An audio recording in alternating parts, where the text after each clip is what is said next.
What's up everyone? I have a 5 Husky victory for you today.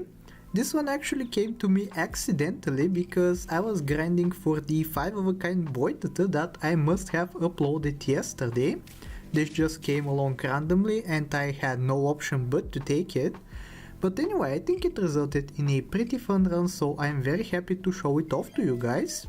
We have a very decent start right here with a level up ready for the next turn. And we have not lost on the first turn, so that means we're definitely not losing a heart, so this loss is basically meaningless to us. We get to tier 2 and we're going to take our level. Let's see what we get, and we actually get a very decent selection. I believe both of those are the best options out of the entire tier 3 pets. If you're going for a late game 5 of a kind, that is. We have Capybara plus the Wyvern. And you can see here, because of the Capybara, we actually managed to snag a victory. It gave us some much needed stats. We're going to continue rolling, hoping for a level up. Or alternatively, we can just save a level up for turn 7, because that is also a very crucial point in any customs game. But instead we just find a Bigfoot. We also have a Bunyip in the shop, which I think I'm going to freeze up, because it's a guaranteed level up, and even though we're not going to take it now or even anytime soon perhaps, we can actually save it and it will still be worthwhile. For now though, let's keep rolling. Very surprisingly actually, I do take the level up, which I don't think current me would have done. Like, tier 5 units are so much better than tier 4 units, but I guess nowadays you have stuff like the hippocampus, you also have like lobster, deer, parrot, even something like manta ray to generate your goat. But yeah, I guess the level up there wasn't too horrible, even though we did not like what we saw. Whatever the case though, we have a lot of extra gold generation because of the weasel and the Bigfoot, so I think we're going to be all good. We have a wyvern in the shop as well, so we have the option to take that. I would have to sacrifice a 7/7 to get it, but I actually like the wyvern so much that I'm going to actually take it over the stats. And I think wyvern is such a broken unit. Like, I'm pretty sure if oyster was tier 5 or wolf had its old ability, there would be an infinite available to us. Whatever the case though, it's going to make it easier for us to find the stuff that we need on this turn, as we have a level up prepared in the weasel. And we have the alpaca for the first level up, which is just excellent. Second level up also ends up being alpaca, so now we have an instant level 2 if we want it, and we do find a blobfish, so that is absolutely perfect. We are going to have a level 2 blobfish that we can potentially peel onto a tier 5 unit.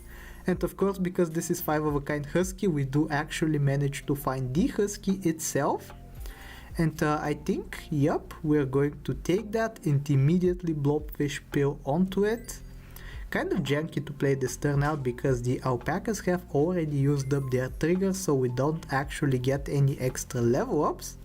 For that reason, I'm going to preserve the Husky until the next turn and actually take the wyvern instead. But yeah, turn 7 we already have a level 2 Husky. Turn 8 we are going to have yet another level 2 Husky, which is absolutely nuts when it comes to scaling. Like even something like seahorse plus, not seahorse, sea lion plus hippocampus, I don't think would be able to combat this kind of scaling. So yeah, let's take our level right now, sacrificing the weasel for it. I really like the wyvern being able to give us multiple selections. And you can see because of that we actually get yet another Husky. So on turn 8 we have double level 2 Husky plus 1 level 1 Husky if we want it. I don't think I'm going to greed this time. Yep, I'm just going to take the level 1 Husky and we're going to start scaling like crazy from turn 8. So yeah, us having 3 Huskies already is actually very nice, because it means that we only have to find 2 more to complete the 5 of a kind. And the rest is just the run plays itself. You just let the Huskies scale themselves up, you get to decide when you want to put perks on them, and eventually you win. We have a chocolate in the shop, which can potentially help us get yet another level 2 Husky. another alpaca in shop, but I don't think we want that anymore, so we're going to sell off one of our alpacas on the team. And would you look at that, we get yet another level 2 Husky. On turn 9 we have 3 level 2 Huskies and a single level 1. That's absolutely nuts. Like, I don't know what beats this, honestly. Like, even we are at 5 hearts, so we don't even get to lose that much in the pivot. Like, we don't get to lose the run because we pivoted so heavily. But even despite our heavy pivoting, we end up winning still, because all of the stats that we have are actually crazy strong. And now we only have to find the final Husky. I'm going to grid though a little bit. We're going to get 4 level 2 Huskies on turn 10. Every single turn we have managed to get a level 2 Husky on board, which is absolutely nuts. Once again, I must state this. And yeah, you can see the stats, overwhelming for any kind of opponent, even summon builds with weakness application. So yeah, back to the plan, we are going to find our last Husky, and hopefully the team gets to 50-50 by turn 15 or something. That would be my guess, with like full level 2 Huskies.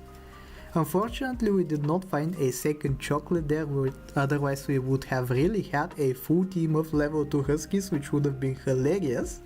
Whatever the case though, we managed to match up against a summon team, and they even have the Kappa, which generates a lot of summons for them, but would you look at that, it's still not good enough for them to beat us.